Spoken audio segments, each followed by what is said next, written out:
Hello বন্ধুরা, তোমরা সবাই কেমন আছো? আশা করি ভালো আছো। তো আজকে আমি আবার একটা ভিডিও নিয়ে, রান্নার ভিডিও নিয়ে তোমাদের সামনে চলে এসেছি।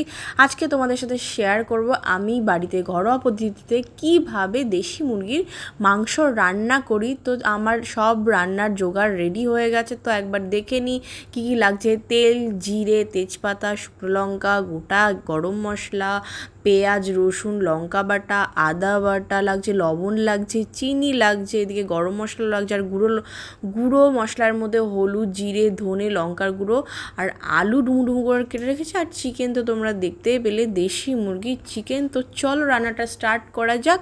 গ্যাসটা আমি জ্বালিয়ে নিয়েছি। এবার কড়াইটা হালকা একটু তাতিয়ে নিয়ে তার মধ্যে সর্ষের তেল পরিমাপ মতো দিয়ে দিয়েছি। এবার সর্ষের তেলটা হালকা করে তাতলেই প্রথমে আলুগুলো ফার্স্টে ভেজে নেব।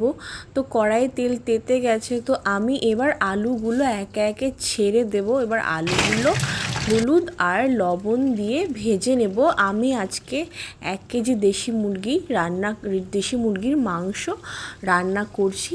তো পরিমাপ মতো আলু দিয়ে দিয়েছি। আমরা যে আলু খাবো, যে কটা করে 4 জন, তো সেই পরিমাপ মতো আলু দিয়ে দিয়েছি। এবার আলুগুলো ভেজে নিয়েছি। আলুগুলো ভাজা হয়ে গেছে দেখতে পাচ্ছ। তো আলুগুলো এবার একটা পাত্রে তুলে নিচ্ছি। এবার আলুগুলো তোলা হয়ে গেলে প্রথমেই ফোড়নের জন্য আমি দেব তেজপাতা আর 2টো শুকনো লঙ্কা ফোড়ন, জিরে ফোড়ন দেব, আর দেব গোটা গরম মশলা আর এলাচ। তো এলাচ আমার দেওয়া হয়ে গেছে। তো এবার একটু হালকা ফোড়নটা একটু ভাজা হয়ে গেলে তারপর পেঁয়াজ কুচিগুলো দিয়ে দেবো। তো পেঁয়াজ কুচিগুলো দেখো দিয়ে দিলাম। এবার পেঁয়াজটা একটু ভাজা হোক, আর তেলের মধ্যে একটু চিনি দিলে সুন্দর একটা কালার আসে, তো তার জন্য একটু চিনি দিয়ে দিলাম।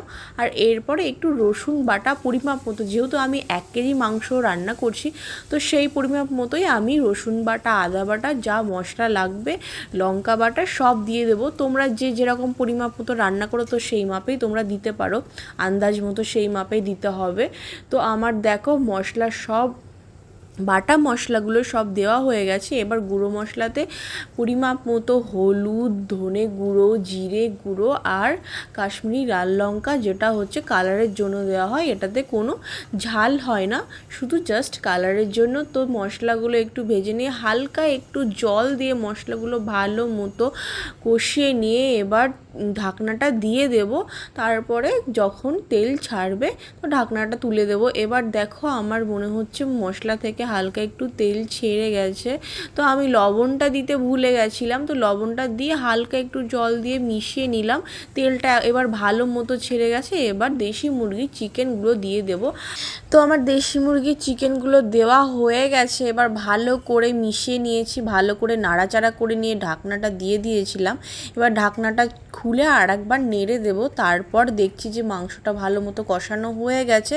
তো আলু দিয়ে আবারও একটু নাড়াচাড়া করে ঢাকনাটা দিয়ে দিয়েছি কিছুক্ষণের জন্য।